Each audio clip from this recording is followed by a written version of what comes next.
the files from week 8. And we're going to start with the beach. So we're going to grab this beach layer, and we're going to click and hold it and drag it onto our new composition button down here. And let go, and it'll create a nice composition, the exact length and frame rate and size resolution as the video clip itself. And if I just play it, if you play the clip, you're going to see that it's a little bit bouncy. Obviously it was a handheld cell phone, so we've got lots of sort of sideways shake, a lot of user shake, but we are noticing that there's a little bit of a pan to it. So one of the first tools, and I'm sure a lot of you have already used it, it's available in Premiere as well, is a tool called Warp Stabilizer. It's really powerful, and it's getting better every release. So with Warp Stabilizer, we're going to work to stabilize the shot and make it feel a little bit more smooth than it is existing. So with that being said, we're going to need to make sure that we have our motion tab over here. So right now, I don't see what I'm looking for. So I'm going to go up to my window menu, and I am going to go to, what am I looking for? I'm looking for, oh yeah, tracker is there. Tracker. So what we want to make sure, sorry, I was looking for motion tracker, but it's just tracker. So what you want to make sure on your right-hand side is you have this tracker tab. If you don't have the tracker tab, you can go up to your window menu and just make sure there's a check mark next to tracker.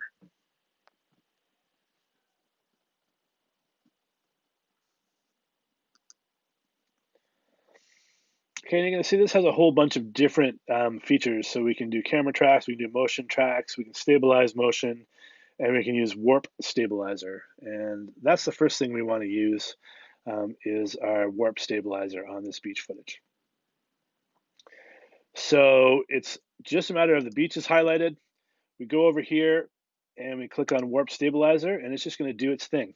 So it's going to analyze for a little bit and figure out what's moving and what it's going to try to correct for. And then you'll see it turn to an orange bar, which means it's processing. And then it'll apply the effect. Now, out of the box, Warp Stabilizer will get you through like 95% of the time. There's only a few occasions where you may need to make some adjustments to Warp Stabilizer for it to give you what you want. So over here in our effects tab, you're going to see a couple of different settings. So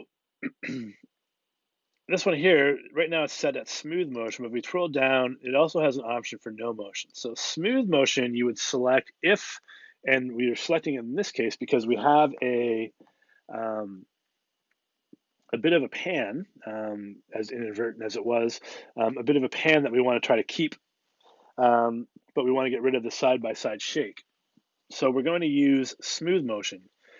If you want to do no motion, that's a really cool trick.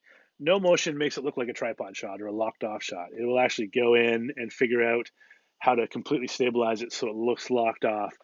That works pretty damn well. I do a lot of run and gun shooting, and it's always sort of handheld with lots of motion as I'm trying to get an exterior shot or something establishing. And if I just want to look like I had my tripod there and I locked off a really nice composition, using no motion will create that kind of vibe pretty well. You'd fool most people that it wasn't a tripod shot. So that's when you would use no motion. So smooth motion is great. Smoothness, 50%. You can ramp that up or ramp that down. 50% is default, and usually it's the best. So you might have seen my orange bar went, and now I'm stabilized. And if I play it back, you're going to see that the shake is all gone, but the pan is still there. So we're seeing that side motion, but a lot of that camera, that side-to-side shake is gone. Okay, and other settings, subsurface, subspace warp, pretty much 9 times out of 10, you're going to use that. If you just wanted to track position, say you wanted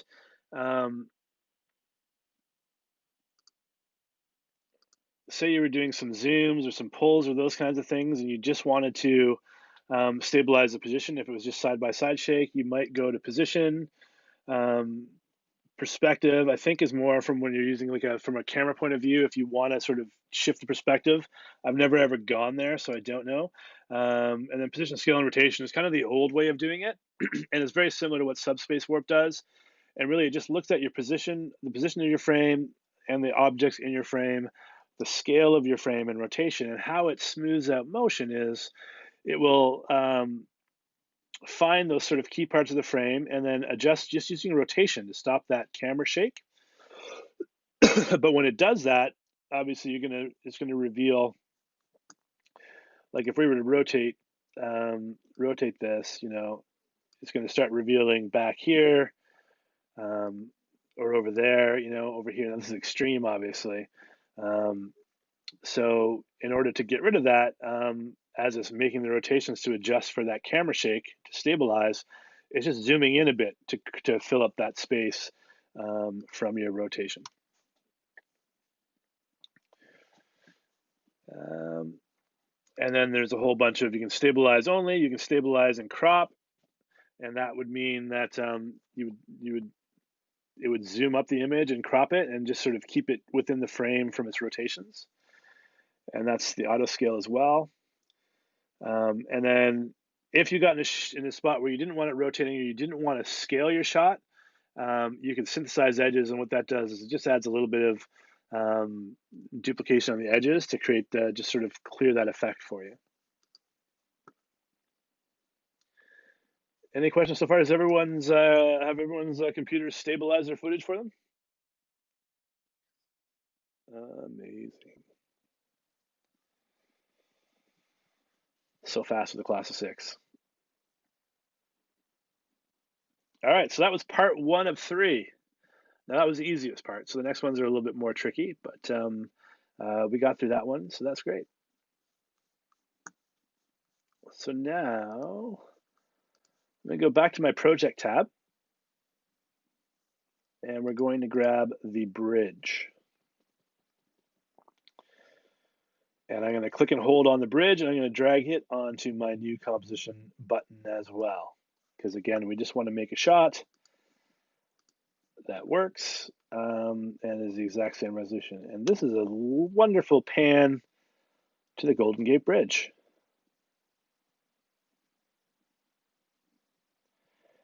And it's here that we're going to play with motion tracking. So I'm actually going to show you how to track text to the bridge so that the text would actually reveal as if it was locked to the bridge. And there's a few steps to that, but you guys will be great.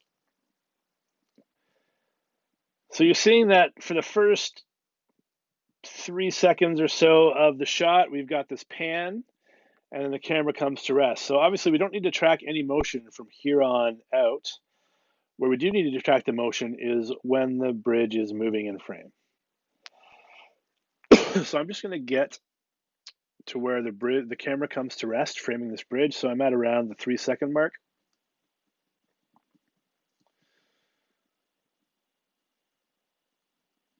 If you want to be super precise, I'm at like 226, 227. And I know that I'm going to want to track from this point backwards. And so for this shot, we're going to use After Effects' built-in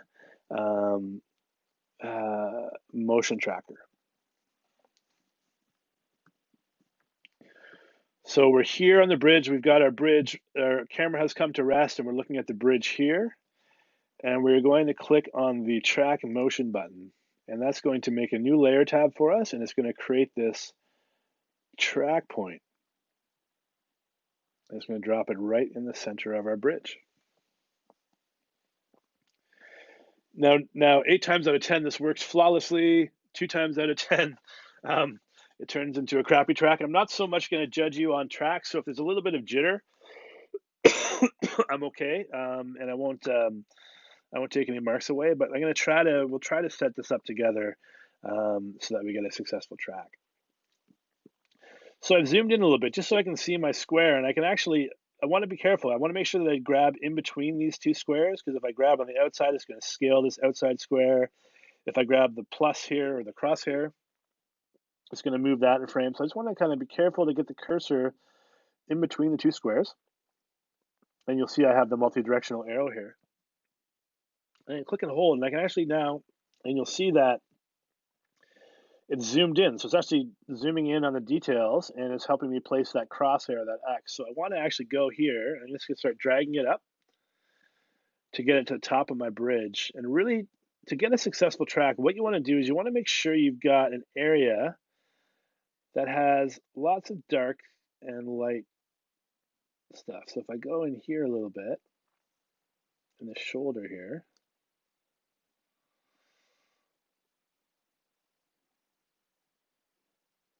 I've got a nice light bit, and I've got some dark here, and some lightness on the cross hatching here.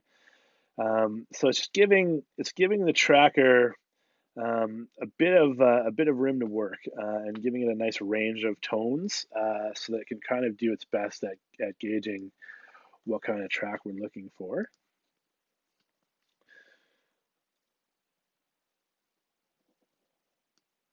So I've got this just tucked in here. All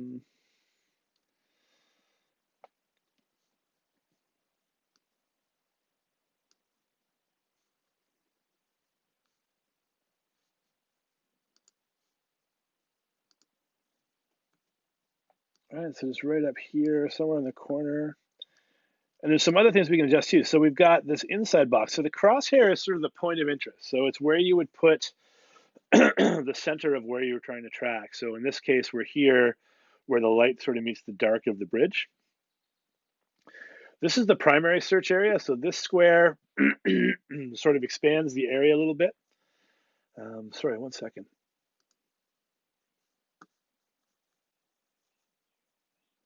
Just gonna mute out here and clear my throat.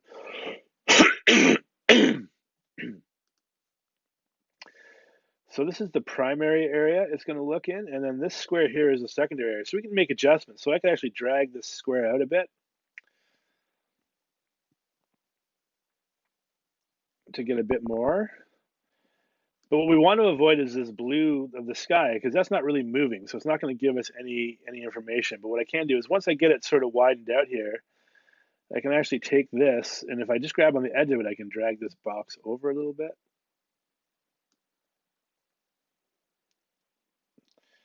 And I might even go up a little bit too to get this light, the guide light here, as well as some of the bolts of the thing. So you're seeing here, I've minimized the sky. I've tried to focus most of my area of attention on the bridge. And I'm going to try this. This tends to work, but if it doesn't, we might make an adjustment or two and go. So I'll give you guys a second to get your play with your track points and get something that looks kind of like this.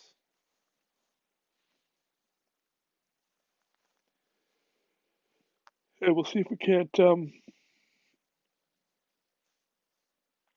make some magic happen.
All right, so everyone got a track point? Still hear me and all? Perfect. Perfect. Okay. So, okay, cool. So now here's the magic. So I'm going to go back to fit just because I like to watch the magic. So I can see my box here. Maybe I'll bring this down a bit just so my screen gets a bit bigger. I'm working on a 13-incher. And okay, so here's my track point. So now, now that I've got my track point established, we can actually analyze. So analyze is basically telling After Effects to play, and you can either go frame by frame, which is this one here, or you can go frame. So this is analyzing backwards. So this will just play backwards and analyze all the frames. If you just had 5 or 6 frames and you just want to analyze those 6 frames, sometimes it's better to go frame by frame. But because we're analyzing a couple of seconds worth of tracking, we're going to analyze backwards. So you can also analyze forward, but we don't need to analyze forward because forward, we know that the camera's locked off. So there's no motion to track. So we really only want to analyze backwards. So when you're ready, you're going to hit this little backwards triangle, the backwards play button for analyze backward, and watch the magic. And you should see that my white thing is moving. It's jittering a little bit up and down, which is kind of a pain in the butt. And as soon as it goes off screen, you can hit spacebar to stop it. And then we're going to see that there's this relatively decent track. If I'm just scrolling back and forth with my timeline marker. I'm seeing a little bit of jitter as it goes. Up and down jitter, which maybe shouldn't be there, but it's pretty minimal, and we can always make adjustments later. For the most part, though, it's feeling pretty good. Did it work for everybody else? Okay, great.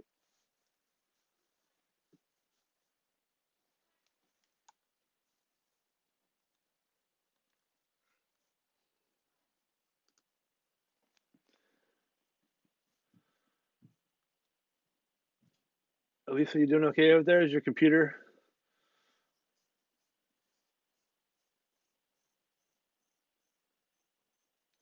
Yeah, sorry. So to make the track to do the box or just make it track backwards. Yeah, no worries.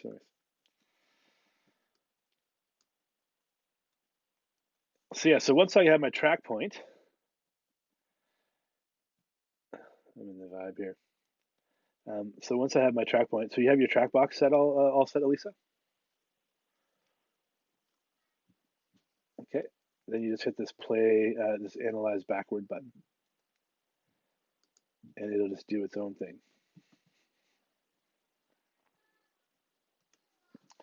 And as soon as it goes off screen, I hit stop because obviously the bridge is left and our track point is left, so the track is going to stop. And then you'll have this white line with a bunch of keyframes.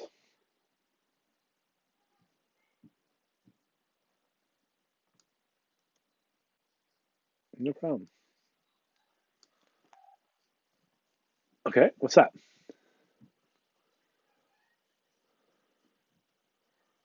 Yeah.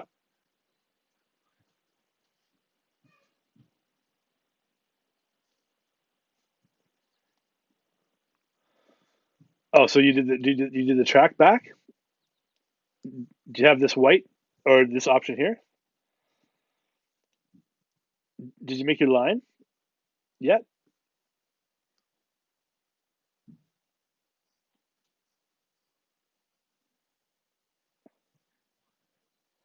Yeah, you want to, once you get your box all set up and line, then you hit the analyze backwards button. Is that what you're talking about? Okay, awesome. Yeah.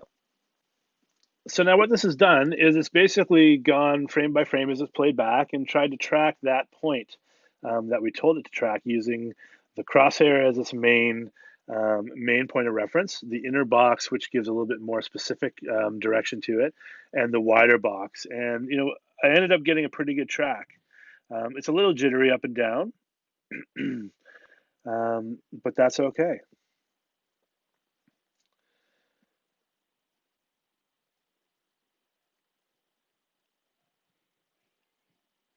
Okay, so so now I have to do something with this tracking information because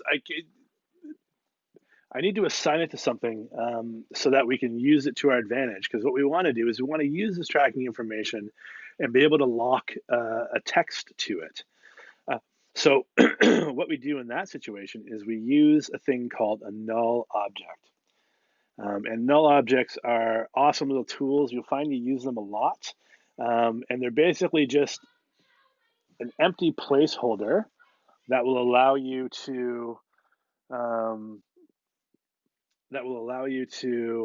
um, transform it. So you can move its position, you can move its scale, you can move its rotation, you can do all kinds of fun and interesting things with it.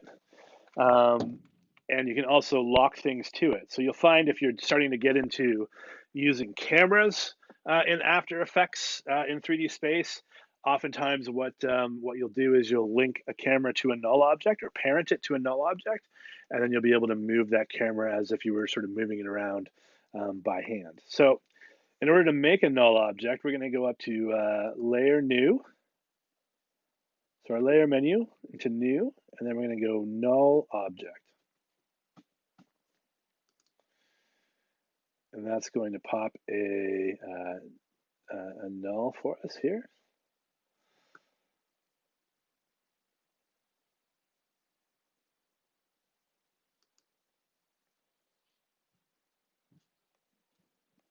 Okay, and if you want to rename that layer, you can. I might just call my track, just so that I know if I had a bunch of tracks going on or a bunch of different layers, it might help. So with the null object highlighted, if I hit my return key, it allows me to do that, and I can make that name.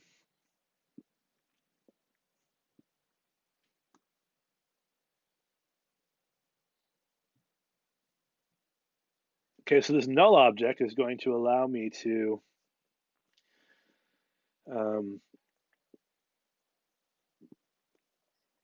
yeah,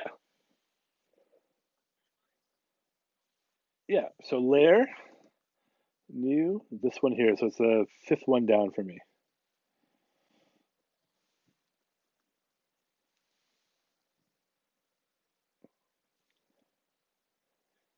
Got it? Okay, awesome. Awesome. So now I'm going to just highlight my bridge. I'm just going to click it once just to highlight it because now I can actually edit the target. So so edit target in After Effects speak, and what it's trying to do is it's allowing me to take this motion tracking data that we just gathered and apply it to another layer. So what I want to do is I want to assign this or send this motion tracking data to my null object or my track layer. So highlighting my bridge, I'm going to hit edit target. And you're going to see it'll actually give me the layer I can select. So I want to obviously put it to my first layer, which is now called track. So I can put it to a layer. If I had multiple layers, I could assign it to whatever layer I wanted, but we know that this is the layer we want to assign it to. So I hit OK. And then over back here, I'm going to hit apply.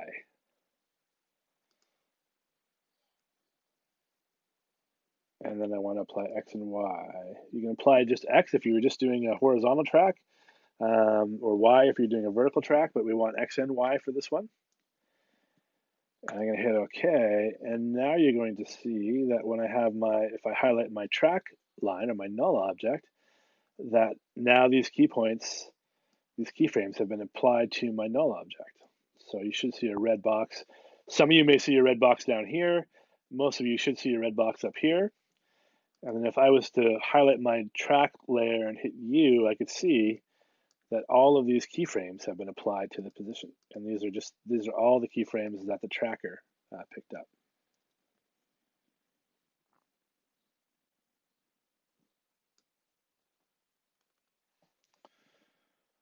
Which is great. So does everyone have a null object that seems to be following the same track? Awesome.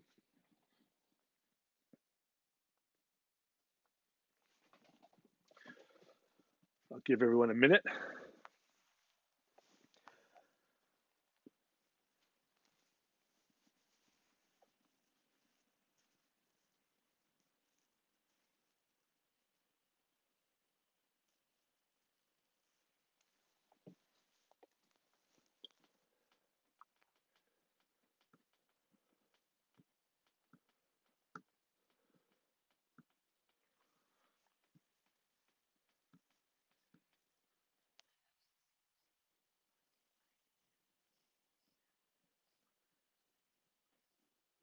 Yeah, the white squares will disappear once you apply the null.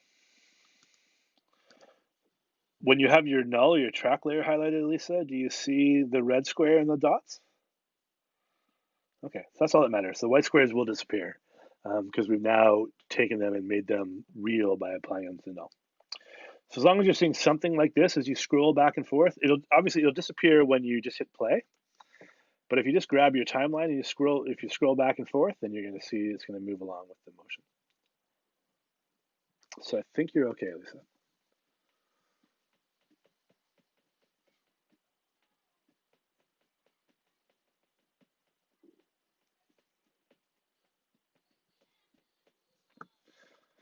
Okay, so that was fun.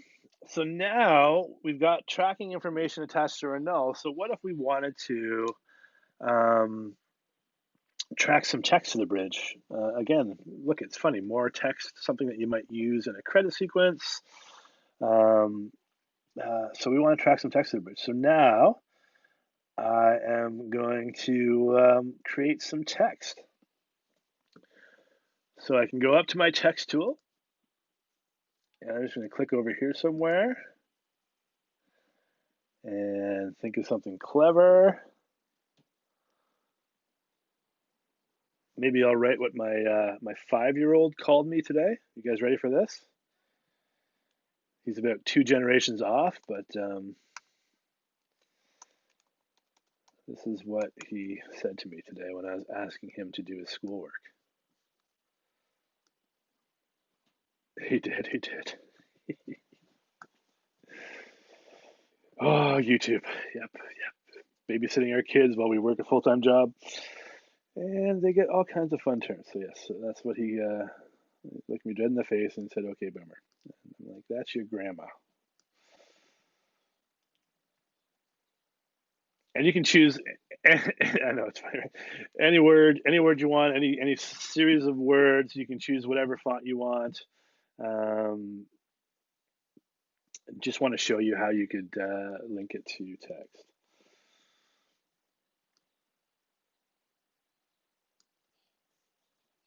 I'll give everyone a minute to just come up with whatever they want to come up with. You can even use swears if you want to. Whatever you guys feel you want to put down is cool. But just get some kind of text in there. And the plan is to lock it to the bridge and have it track with the bridge. So I'll give you guys a minute.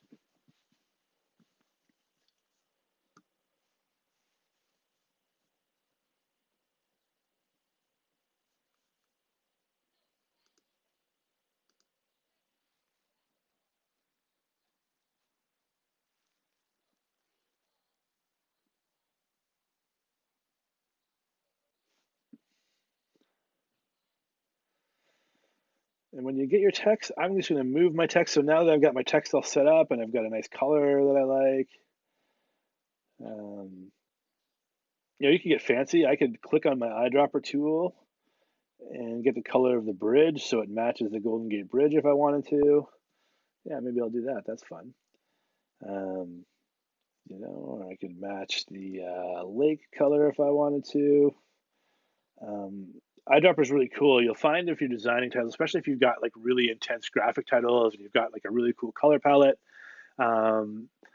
it's really easy to sort of grab a color using the eyedropper and just get it sort of bang on. You can also use the eyedropper across other programs. So say there was something you saw on the web, a color that you really liked, or something, you could use the eyedropper and apply it on the screen there too. So just another little handy tool for character that I want to draw your attention to. But once I get my text all set up and a color I like, I'm going to go back to my selection tool over here. I'm just going to drag it,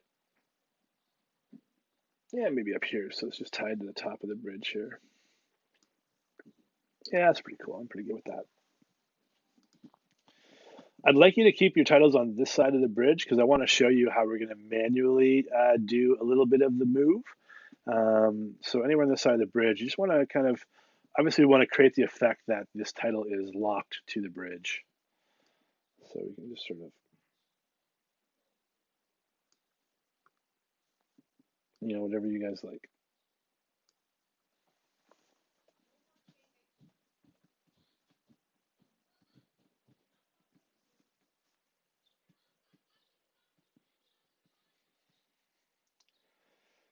Does everyone have text and it's positioned as they like it?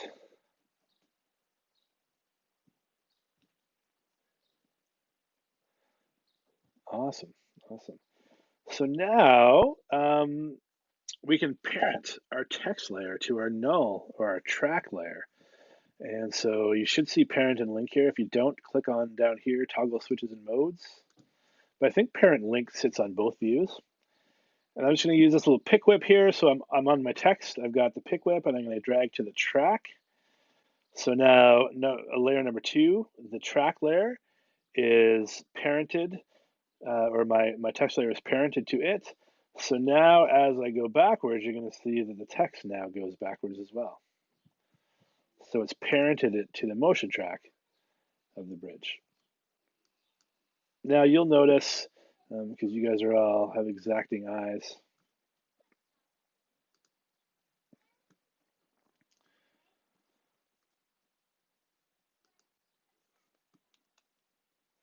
and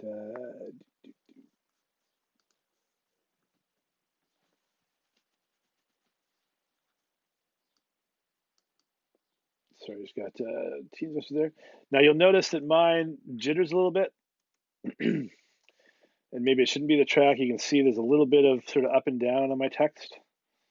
And I could go in and just try to lock it down by manually moving things around, or I could maybe try another track. Oftentimes what you would probably do is you would just go frame by frame. And if you notice the shift, you just, make a couple of adjustments. You could use your arrow keys to go up if you wanted to. But again, this is very minor shake. I'm not going to judge anyone by it. So I think, if you have a little bit of minor shake, that's okay. I just want to see this horizontal movement of the title with the bridge. Is it working for everyone more or less? Awesome. See, parenting's fun until they call you boomer. That's not so fun. And then you'll notice too that it stops, right? Because it stops because we have no more tracking data, because the tracking point that After Effects tracked has left the screen.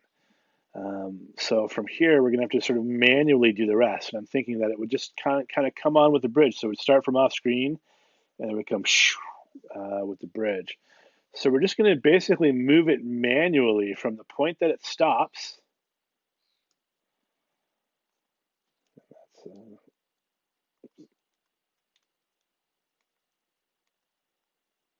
And I'm just using, if you have a full-size keyboard, you would use page up and page down. If you have a laptop and you're running a Mac, I believe the key is Command. I'm holding down Command and using my cursor keys. And that just moves me forward and backward frame by frame because I just want to find the frame where OK Boomer stops. So for me, my text stops here at 110.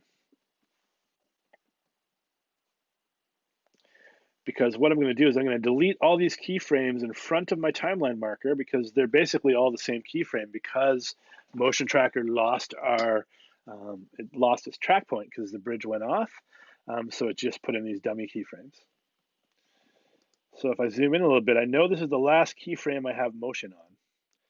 So I want to delete all the keyframes before it, not after and not on, but everything before it. Now, for those of you that didn't hit stop, chances are your keyframes go all the way to the edge, which is fine. I'm just going to zoom in so I can see in between keyframes. And I'm going to do a little lasso trick. So I'm just going to click in between the two keyframes and start dragging to the left and opening it up a bit. And that's what they call a lasso. And I'm just going to make sure that I grab all of these keyframes. And if you have a whole bunch of keyframes, if you start dragging it over here, it'll automatically just sort of scroll all the way over.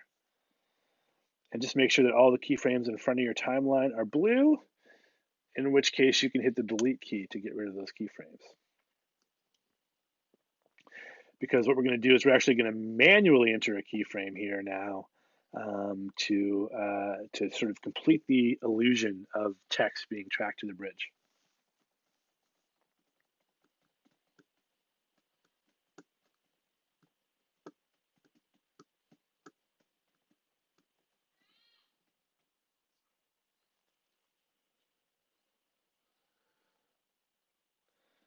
Yeah, no problem. So did you find where your text stops moving? Okay. So zoom in a little bit using the mountains. You can zoom in just to sort of so you see every separate keyframe. Okay. So in between two keyframes, so I want to grab all these keyframes. I'm going right here and I'm clicking and holding, and I'm just dragging it over like this and down a bit, and that's called a lasso.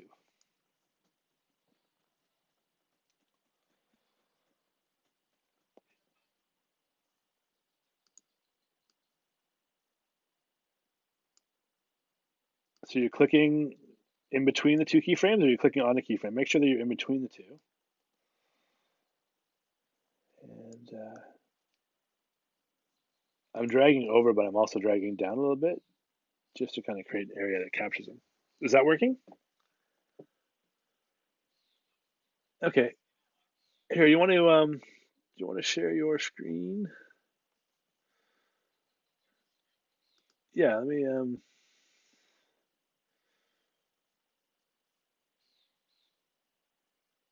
yeah, I can add make you a co-host. Yeah, let me stop sharing.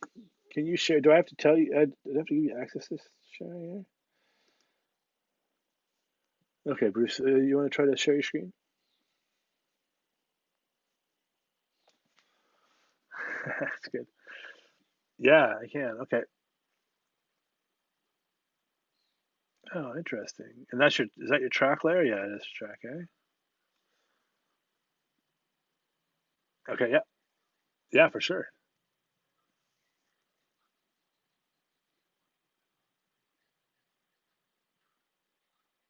There you go. Turn it down, yeah. Yeah. That's it.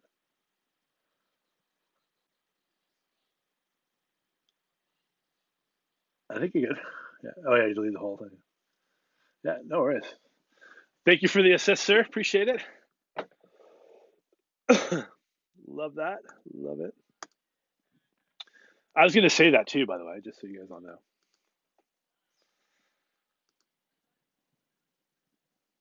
All right, so can everyone see my After Effects again? So I delete these keyframes. So here's my little trick. So we got to kind of, we have to, I guess, we have to kind of guesstimate how it would move when the bridge is off screen. And a really neat way that I figured out, or not figured out, but it's not me, I did not pioneer anything. Um, but what I managed to figure out, I'm just going to start. I wish I had a 75%. Um, is I can look at the horizon. So if I kind of look at the edge of my text, your text could be over here, mine's over here, and I just draw a line downward, I'm going to notice that the edge of my text is aligned with this part of the horizon. So you see this sort of downward slope, and then there's a little bit of a plateau. I'm kind of right in that crick of that plateau. And the reason why I'm doing this is because I can now, if I start moving backwards,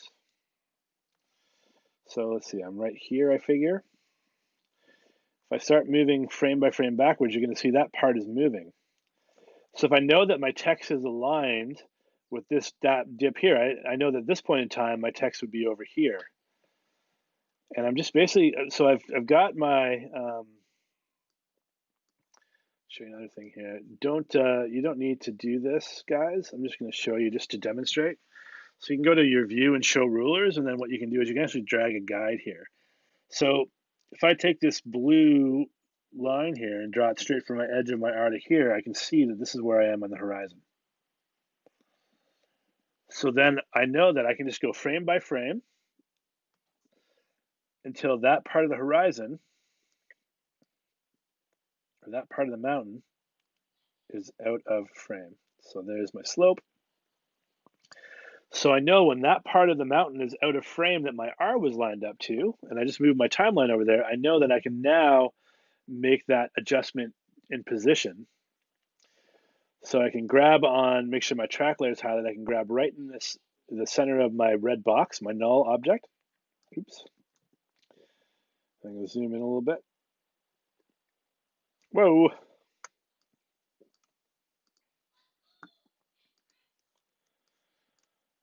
And I'm just going to drag this off of frame.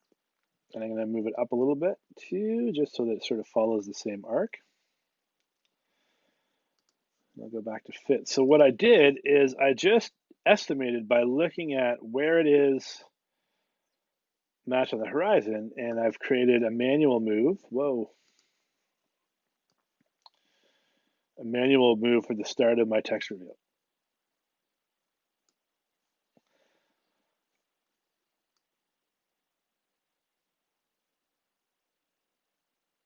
So again, this is where my text stopped. I just had to look down my R and found this part here of the horizon. And I just went backwards, frame by frame, until that part disappeared. And then I just dragged it as if I was dragging something else. I just dragged it.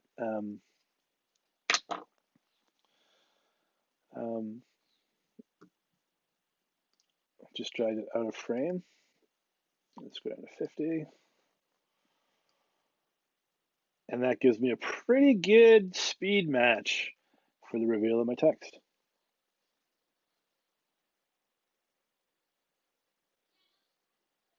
That makes sense to everyone? Everyone good? Yeah.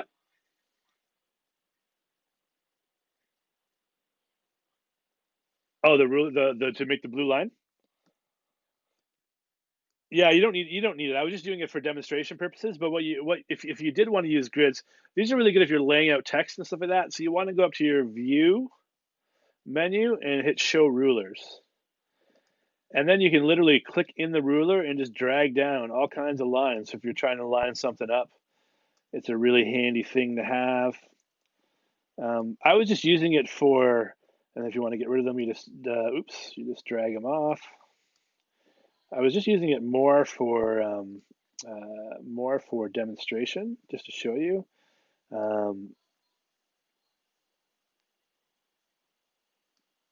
Because you could just look at your eye, just use your eye and look straight down.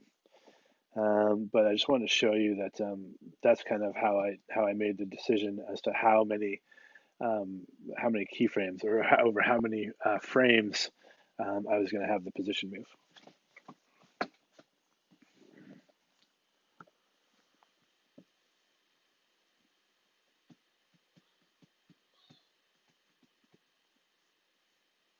Cool. Everyone else? Everyone else is good?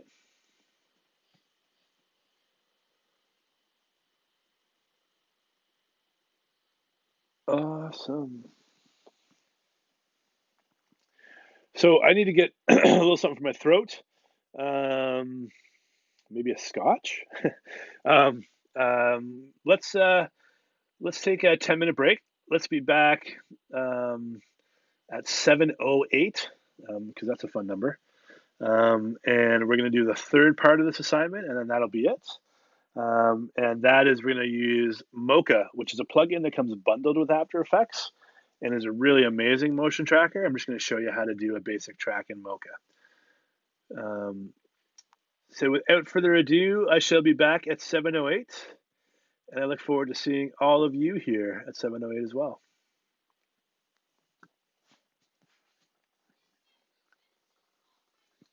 Yeah, it's fine. Yeah, I got them. Yeah, no problem. I also, yeah, yeah, no problem. And my mistake, and I think I've changed it, so I went back in and changed it. So you're good. You're all set, my friend. All right, so there's still one more bit to do, and it's tracking and using Mocha. So I'll see you guys back at 7:08, and we'll finish off this assignment. And then if you have any questions, we'll go from there.